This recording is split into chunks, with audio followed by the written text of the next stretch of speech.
사랑하는 형제자매 여러분, 오늘 우리는 신앙의 가장 깊고도 위대한 신비, 바로 하나님의 정의와 사랑이 어떻게 만나는지에 대한 여정을 떠나보려 합니다. 이 말씀을 듣는 모든 분들의 마음에 성령의 깊은 깨달음이 임하기를 소망합니다. 만약 이 이야기가 여러분의 마음에 울림을 준다면 이 말씀을 다른 이들과 함께 나눔으로써 하나님의 은혜를 전하는 귀한 통로가 되어주시길 바랍니다. 여러분이 이 복된 소식을 나눌 때 주님의 평화가 여러분과 함께할 것입니다. 자, 이제 성경 전체를 관통하는 가장 어렵고도 중요한 질문 하나를 던져보겠습니다. 어쩌면 이 질문은 우리가 평생을 두고 묵상해야 할 신앙의 핵심일지도 모릅니다. 그 질문은 바로 이것입니다. 만약 하나님이 절대적으로 선하시고 의로우시다면 그분은 죄인인 우리를 용서하실 수 없다는 것입니다. 네, 제대로 들으셨습니다. 하나님이 거룩하시고 정의로우시기 때문에 그분은 우리의 죄를 그냥 눈감아 주실 수 없다는 이 역설. 이것이야말로 성경이 우리에게 던지는 가장 큰 신학적 난제입니다. 이 문제는 출애굽기에서부터 시편, 잠언, 그리고 신약의 로마서 3장에 이르기까지 성경 곳곳에서 반복적으로 제기됩니다. 문제를 좀 더 쉽게 풀어보겠습니다. 만약 하나님이 공의로운 재판관이시라면 어떻게 그분이 우리의 죄를 그저 외면하시고 덮어주시고 동이 서에서 먼 것 같이 멀리 던져버리실 수 있을까요? 시편과 로마서 4장에서는 하나님이 우리의 죄를 덮어주신다고 표현합니다. 잠시 세상의 법정을 생각해 봅시다. 만약 어떤 판사가 흉악한 범죄자의 죄를 그냥 서류 더미 밑에 쓸어 넣어 덮어버린다면 우리는 그를 의로운 판사라고 부를 수 있을까요? 아닙니다. 우리는 그를 부패한 판사라고 비난할 것입니다. 그는 정의를 세우는 것이 아니라 오히려 정의를 더럽히고 훼손하는 것입니다. 바로 여기에 성경의 위대한 딜레마가 있습니다. 하나님은 완전하게 의로우십니다. 그리고 그분은 의로우시기 때문에, 그리고 거룩하시기 때문에, 또한 사랑이시기 때문에 죄를 미워하십니다. 어떤 이들은 하나님은 사랑이시니 미워하지 않으신다고 말하지만 그것은 진실이 아닙니다. 진정한 사랑은 반드시 악을 미워하게 되어 있습니다. 사랑하기 때문에 불의를 증오하시는 것입니다. 하나님은 악을, 그리고 당신과 저의 죄악을 결코 외면하실 수 없습니다. 온 세상의 재판장이신 하나님께서 어찌 정의를 행하지 않으시겠습니까? 그렇다면 성경의 가장 큰 질문은 이것입니다.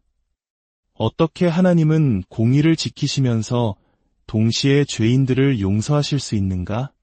어떻게 이 두 가지, 즉 완벽한 정의와 무한한 자비가 공존할 수 있는가? 그 해답은 오직 한 분, 예수 그리스도 안에 있습니다. 그리고 이것이 바로 수많은 사람들이 십자가의 의미를 오해하는 지점입니다. 하나님은 그분의 의로우심 안에서 모든 인간을 정죄하십니다. 아담 이후 이 땅을 걸어간 모든 사람은 자신의 죄로 인해 단죄받았습니다. 우리가 쌓아올린 종교적 행위, 교회 출석, 그 어떤 선한 노력도 우리를 단 한치도 구원할 수 없습니다. 우리는 모두 유죄 판결을 받은 죄인입니다. 천국에 들어가기 위해서는 완벽하게 의로워야 하지만 우리 중 누구도 그 기준을 충족시키지 못합니다. 하나님은 의로우시기 때문에 이 원칙을 결코 바꾸실 수 없습니다. 우리의 죄를 바구니에 쓸어 담거나 양탄자 밑에 숨기실 수 없는 분입니다. 그래서 하나님은 그분의 의로우심으로 우리 모두를 정죄하셨습니다. 그리고 바로 그 순간 하나님은 그분의 무한한 사랑으로 친히 인간이 되셨습니다. 바로 예수 그리스도이십니다. 그분은 당신과 내가 결코 살아낼 수 없었던 완벽한 삶을 사셨습니다. 단순히 죄를 피하는 소극적인 삶이 아니었습니다. 매 순간 하나님의 뜻에 온전히 순종하는 적극적이고 완전한 위의 삶을 사셨습니다. 그리고 그 하나님의 아들 예수께서 갈보리 언덕으로 가셨습니다. 그리고 그곳에서 십자가에 달려 돌아가셨습니다. 우리가 부활절 설교나 여러 이야기를 들을 때 주로 무엇을 듣게 됩니까? 로마 병정들이 예수를 나무에 못 박고 채찍질하고 창으로 찌른 이야기를 듣습니다. 사람들이 예수에게 행한 잔인한 행위들 때문에 그가 죽었다고 생각합니다. 하지만 만약 설교가 거기서 멈춘다면 그것은 십자가의 핵심을 완전히 놓치는 것입니다. 우리가 죄에서 구원받은 것은 로마 병정들이 예수를 때리고 죽였기 때문이 아닙니다. 우리가 구원받은 이유는 예수께서 그 십자가 나무에 달리셨을 때 당신과 나의 모든 죄가 그에게로 옮겨졌기 때문입니다. 바로 그 순간 하늘에 계신 하나님 아버지께서 당신의 유일하신 아들로부터 얼굴을 돌리셨습니다. 아들이 고통받는 것을 참아 볼 수 없어서가 아니었습니다. 하나님이 아들을 외면하신 이유는 그의 아들이 친히 죄 그 자체가 되셨기 때문입니다. 당신과 내가 영원토록 겪어야 할 하나님과의 그 끔찍한 분리, 그 영적인 고통을 하나님의 아들이신 예수께서 그 나무 위에서 온전히 경험하셨습니다. 그리고 거기서 그치지 않았습니다. 하나님의 임재가 사라지는 소극적인 고통을 넘어 당신과 나의 모든 죄와 범죄에 대한 하나님의 거룩한 진노, 그 모든 것이 외아들이신 예수께 쏟아부어졌습니다. 거룩하신 하나님께서 반드시 쏟아내셔야만 하는 그 공의의 심판이 남김없이 아들에게 임한 것입니다. 이사야 신세장 10절의 예언처럼 여호와께서 그에게 상함을 받게 하시기를 원하사라는 말씀이 성취되었습니다. 하나님 아버지께서 친히 아들을 그 진노의 무게 아래 부수시는 것을 기뻐하셨다는 이 충격적인 진실. 이것이 십자가의 핵심입니다. 여러분 중 많은 분들이 성경을 읽으셨을 겁니다. 예수님께서 겟세마네 동산에서 이 잔을 내게서 옮기시옵소서라고 3번이나 간절히 기도하셨습니다. 여러분은 정말로 우리의 구원자께서 로마 병정의 창이나 채찍이 두려워 그렇게 기도하셨다고 생각하십니까?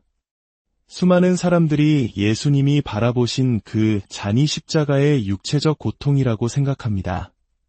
그 고통 때문에 피땀을 흘리셨다고 말입니다. 하지만 정말 그럴까요? 그렇다면 요한을 제외한 모든 사도들과 교회사 속 수많은 순교자들은 어떻게 된 것입니까? 교회사에 따르면 그들은 자신의 주님처럼 십자가에 못 박히는 것을 기뻐하며 찬송을 부르며 죽어갔습니다. 어떻게 순교자들이 그들의 구원자보다 더 담대할 수 있었을까요? 예수님께서 겟세마네에서 피땀을 흘리신 것은 단순히 로마의 십자가 때문이 아니었습니다.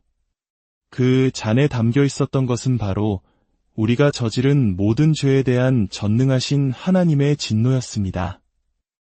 그는 창세 전부터 늘 아버지의 품 안에서 완벽한 사랑과 기쁨을 누리셨던 분입니다. 늘 이는 내 사랑하는 아들이여 내 기뻐하는 자라는 음성을 들으셨던 분입니다. 그런데 바로 그 아버지께서 십자가 위에서 아들을 외면하시고 우리를 대신하여 아들을 심판하셔야만 했습니다. 그 잔에 담긴 것은 바로 그것이었습니다. 예수님은 그 진노의 잔을 남김없이 다 마셨습니다. 그리고 다 이루었다 고 외치셨을 때 그분은 잔을 거꾸로 드셨고 단 한 방울의 진노도 남아있지 않았습니다. 모든 죄의 빚이 완전히 남김없이 청산된 것입니다. 그리고 그분은 죽으셨습니다.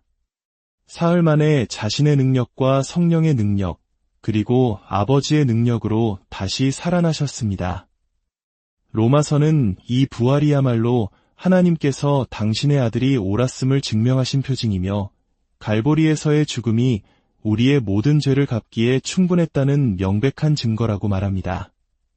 그렇다면 예수가 메시아, 즉 하나님의 아들이심을 믿는다는 것은 무엇을 의미할까요? 그것은 단순히 나는 그의 가르침을 사랑하고 그를 따릅니다. 라는 고백을 넘어섭니다. 그것은 바로 이런 고백입니다. 나에게는 아무것도 없습니다. 나에게는 의로움이 없으며 소망도 없습니다. 오직 하나님께서 갈보리 십자가에서 나를 위해 행하신 일과 그리스도께서 죽음에서 부활하신 것만이 나의 유일한 소망입니다. 만약 제가 지금 이 세상에서 가장 끔찍하고 사악한 죄인들 한가운데 서게 된다고 해도 하나님의 눈앞에서 저와 그들을 구별하는 유일한 기준은 오직 갈보리 십자가, 예수 그리스도께서 나의 죄를 위해 죽으셨다는 사실뿐입니다. 여기에 만약 당신이 스스로 이룬 작은 선행이나 미덕을 조금이라도 보태려 한다면 당신은 아직 하나님의 아들을 온전히 믿는 것이 아닙니다. 많은 사람들이 저는 그리스도인입니다. 라고 말합니다. 예수님을 믿으십니까? 라고 물으면 네, 믿습니다. 라고 대답합니다. 만약 지금 죽는다면 어디로 갈 것 같습니까? 라고 물으면 천국에 갈 것 같습니다. 라고 합니다. 그 이유를 물으면 이렇게 대답합니다. 저는 착하게 살았거든요. 저는 좋은 사람이었습니다. 이 대답에서 느껴지는 단절을 아시겠습니까? 자신의 선행이 구원의 근거가 될 수 있다고 믿는 것, 그것은 십자가의 의미를 완전히 부정하는 것입니다. 당신의 생각이, 당신의 선행이 영원을 걸 만큼 하나님 앞에서 충분히 선하다고 정말 자신할 수 있습니까? 어떤 이들은 이렇게 반문할 것입니다. 로마서 5장과 6장에서 바울이 답해야 했던 질문이기도 합니다. 만약 구원이 우리의 행위가 아니라 오직 예수에 대한 믿음으로만 이루어진다면 사람들은 그저 예수를 믿는다고 말만 하고 악마처럼 살아도 천국에 가는 거 아닙니까? 절대로 그렇지 않습니다. 여기서 우리는 성경의 두 가지 중요한 교리를 이해해야 합니다. 첫 번째는 칭의입니다. 칭의란 법정적 선언입니다. 예수 그리스도를 믿는 사람은 하나님 앞에서 법적으로 의롭다고 선포되는 것입니다. 하나님은 그 사람의 행위나 공로가 아니라 오직 그리스도께서 그를 위해 행하신 일을 근거로 그를 의롭다고 여기십니다. 이것이 믿는 자의 법적인 신분입니다. 하지만 거기서 끝나지 않습니다. 두 번째 교리는 거듭남 혹은 중생입니다. 고린도후서 5장 17절 말씀처럼 누구든지 그리스도 안에 있으면 새로운 피조물이라 이전 것은 지나갔으니 보라 새 것이 되었도다. 이것은 무슨 뜻일까요? 예수 그리스도를 진정으로 믿는 사람은 성령에 의해 다시 태어났다는 의미입니다. 그들은 영적으로 살아나게 된 것입니다. 그래서 진정한 신자는 예수를 믿는다고 하면서 자신이 싫어하는 의로운 일들을 억지로 하는 사람이 아닙니다. 그들은 예수를 믿음으로 구원받았고 그 구원의 능력과 삶을 변화시키는 하나님의 능력으로 인해 이제 새로운 삶을 기쁨으로 걸어가기 시작합니다. 물론 하나님 앞에서의 그의 신분은 여전히 그가 행하는 일에 근거하지 않습니다. 오직 갈보리 십자가, 그리스도 한 분에게만 근거합니다. 마지막으로 한 가지 비유를 통해 이 모든 것을 정리해 보겠습니다. 우리가 양떼를 키우고 있다고 상상해 봅시다. 그런데 양들을 노리는 코요테 떼가 문제입니다. 이 문제를 어떻게 해결할 수 있을까요? 한 가지 방법은 총으로 코요테를 쏘아 죽이는 것입니다. 양들의 문제와 우리의 문제는 해결되지만 코요테의 문제는 해결되지 않습니다. 또 다른 방법은 덫을 놓아 코요테를 우리에 가두는 것입니다. 양들과 우리의 문제는 해결되었지만 코요테의 근본적인 문제는 여전히 해결되지 않았습니다. 코요테가 변화되었나요? 아닙니다. 그는 그저 우리의 같았을 뿐입니다. 그는 여전히 우리 안을 서성이며 밖으로 나가 양을 잡아먹을 기회만 엿보고 있습니다. 문이 열리는 순간 그는 뛰쳐나가 똑같은 짓을 반복할 것입니다. 제가 방금 묘사한 것이 무엇인지 아십니까? 바로 종교입니다. 그리고 수많은 기독교 종교의 모습입니다. 교회에 가기 싫지만 옳은 일이니까 가야 해. 하나님을 사랑하는 마음은 없지만 이렇게 해야 복을 받으니까 억지로 해야 해. 이것이 바로 율법주의이고 종교 생활입니다. 마치 코요테가 왜 나는 양을 먹으면 안 되는 거야? 라고 불평하는 것과 같습니다. 아무도 보지 않을 때, 문이 열렸을 때 당신은 죄를 지을 것입니다. 왜냐하면 당신의 본성은 여전히 죄를 사랑하기 때문입니다. 그렇다면 진정한 기독교는 무엇일까요? 하나님께서 코요테를 양으로 변화시키시는 것입니다. 밖에서가 아니라 안에서부터 그 마음과 본성 자체를 바꾸시는 것입니다. 돌 같은 마음을 제거하고 살처럼 부드러운 마음을 주시는 것입니다. 이것이 바로 당신이 진정한 그리스도인이 되었음을 아는 증거입니다. 단순히 입술로 예수는 하나님의 아들이십니다. 라고 고백하는 것을 넘어섭니다. 베드로에게 일어났던 것처럼 혈과 육이 아닌 하나님께서 당신에게 그 사실을 깨닫게 하시고 주님을 따르고 기쁘시게 하고자 하는 압도적이고 새로운 열망을 당신의 마음에 심어주시는 것입니다. 우리의 마음이 악을 사랑하면 우리의 욕망은 악을 향하고 그 욕망은 우리의 의지를 움직여 악한 행동을 낳습니다. 하지만 만약 누군가 이 마음 자체를 바꿀 수 있다면 그래서 한때 사랑했던 것들을 이제 미워하게 되고 한때 미워했던 의로움과 거룩함을 이제 사랑하게 된다면 어떻게 될까요? 그러면 더 이상 걱정할 것이 없습니다. 우리의 새로운 욕망이 우리의 삶을 완전히 다른 방향으로 이끌어갈 것이기 때문입니다. 그리고 우리가 죄를 지을 때면 우리의 마음이 아플 것입니다. 왜냐하면 우리의 마음이 새롭게 창조되었기 때문입니다. 주 예수 그리스도의 십자가 안에서 참된 자유와 평안을 누리시기를 기도합니다. 여러분과 여러분의 가정 위에 하나님의 크신 은혜와 축복이 늘 함께 하시기를